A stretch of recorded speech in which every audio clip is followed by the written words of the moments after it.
ప్రభుని యందు మిక్కిలి ప్రియులగు సహోదరి సహోదరులారా, ప్రభు నామమున మీకు శుభములు అందిస్తూ ఉన్నాను. ఈనాడు సామాన్య కాలపు 3వ ఆదివార శుభ సందర్భముగా తెలియని శ్రీ సభ మనకు చక్కటి సందేశము అందిస్తూ ఉన్నది. కారు చీకటిలో కాంతి కిరణం. ఇది వాస్తవమైన మాట.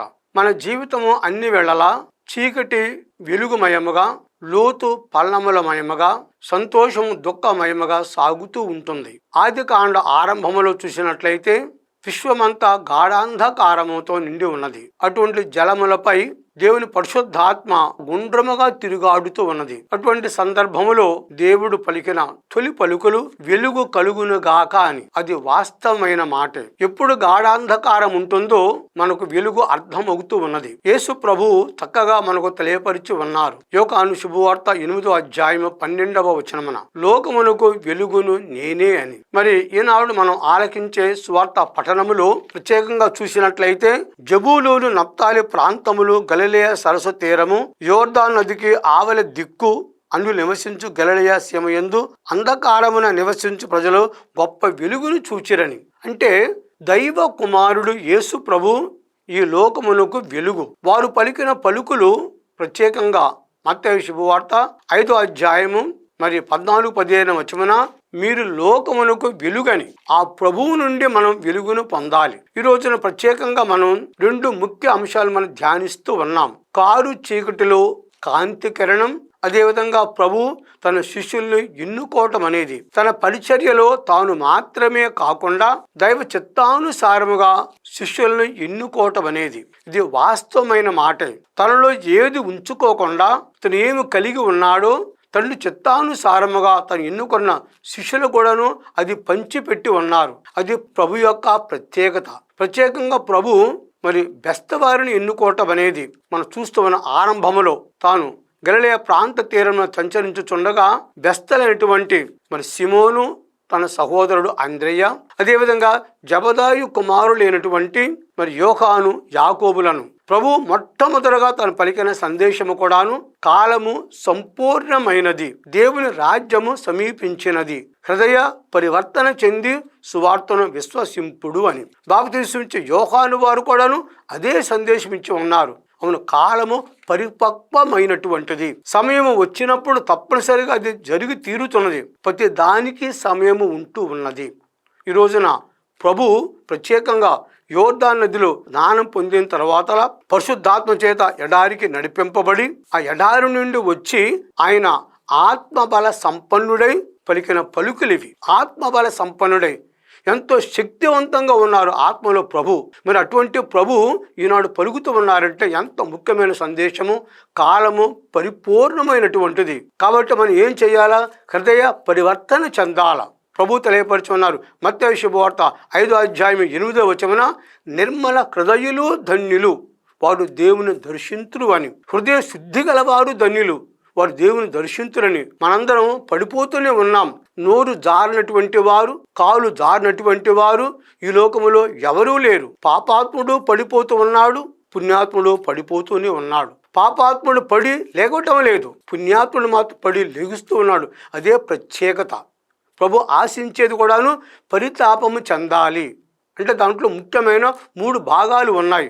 పాపమును విడనాడాలని కోరుకోవడము, దేవుని దరికి రావాలని అభిలషించడము, దైవరాజ్యాన్ని పొందాలని కాంక్షించడమే పరివర్తన. దైవరాజ్యం అంటే తినుట త్రాగుట కాదు. పరిశుద్ధాత్మ యశగు నీతి, శాంతి, సంతోషములే దేవుని రాజ్యము. దైవ గుణగణములు కూడాను దేవుని తెలుసుకోవడమే సంపూర్ణమైన నీతి అని కూడా జ్ఞాన గ్రంథములో 15వ అధ్యాయం 3వ వచనం చూస్తూ ఉన్నాం. ప్రియ సహోదరి సహోదరులారా, కాబట్టి ప్రభు శిష్యుల్ని పిలిచినప్పుడు వెంటనే ఆయన అనుసరించి ఉన్నారు. చూడండి, ప్రభు యొక్క పిలుపులో ఉన్న ప్రత్యేకత, ప్రభు పిలుపులో ఉన్న యొక్క శక్తి చూడండి. ఏ విధముగానైతే అయస్కాంతము ఇనుప్రజాలను ఆకర్షిస్తూ ఉన్నదో, ప్రభు కూడా తన పవిత్రమైన హృదయముతో, పవిత్రమైన పిలుపుతో శిష్యులని ఆకర్షిస్తూ ఉన్నాడు. తన పనిలో భాగస్థులను చేస్తూ ఉన్నారు. ప్రత్యేకంగా సిమోనుతో పలికి ఉన్నారు కూడా, నేను నిన్ను మనుషులను పట్టేవానిగా చేస్తానని కూడా. ఎంతో శుభవచనమో చూడండి.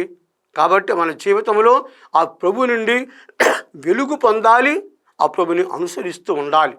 ప్రత్యేకంగా ఈ రోజున మరి మనం 25వ తారీఖు నాడు పౌలు గారి మను పరివర్తన పండుగ మనం కొనియాడుతూ ఉన్నాం.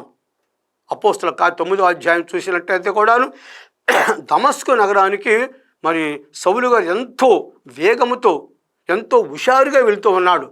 దేనికని? క్రైస్తవ సంఘాన్ని పడగొట్టాలని.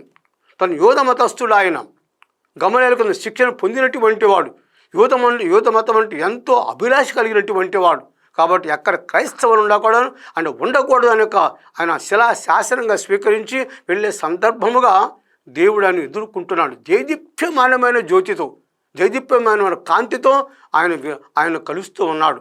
ఆ కాంతిని తట్టుకోలేక పడిపోయిన సందర్భమున ప్రభు అంటున్నారు, సౌలు సౌలు నన్ను ఇలా హింసిస్తూ ఉన్నావని కూడాను. ప్రియ భక్తులారా, సౌలు అంటూ ఉన్నాడు, ప్రభు నీవెవరివి?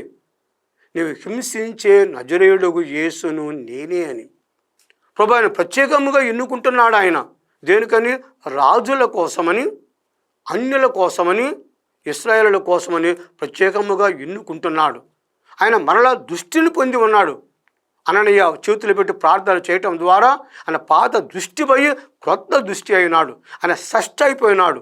2 కొరింథీయులకు రాసిన లేఖ పౌలు గారు 5వ అధ్యాయం 17వ వచనమున ఎవరు క్రీస్తునందు ఉన్నారు వారు నూతన సృష్టి, ప్రాత జీవితము గతించినది, క్రొత్త జీవితము ఆరంభమై ఉన్నదనే యొక్క ఆ శిలాశాస్త్రాల మాట ఈనాడు పౌలు గారి జీవితంలో నెరవేరుతూ ఉన్నాయి. ప్రియ సహోదరి సహోదరులారా, కనుక మనం పాత జీవితం విడనాడాలి.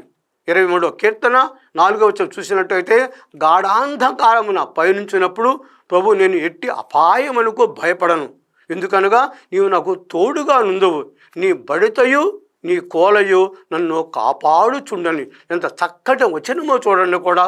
కాబట్టి ఈ రోజున మనందరం కూడాను కారు చీకటిలో కాంతి కిరణం అనే అంశం ధ్యానించే సందర్భముగా మనం వెలుగుగా మారాలి, దీపికగా మారాలి, దీవెనగా మారాలి. అప్పుడే దేవుని యొక్క శిష్యులుగా ఉండగలుగుతుంటున్నాం, దేవుని శిష్యులుగా మనగలుగుతుంటున్నాం. కాబట్టి అటువంటి వరం కోసం ప్రత్యేకంగా దేవుని మనం కోరుకుంటూ ప్రభు మహిమతో జీవించే వరం దయచేయమని ఈ ప్రార్థనలో దేవుని మనం మనసారా అర్థించుదాం.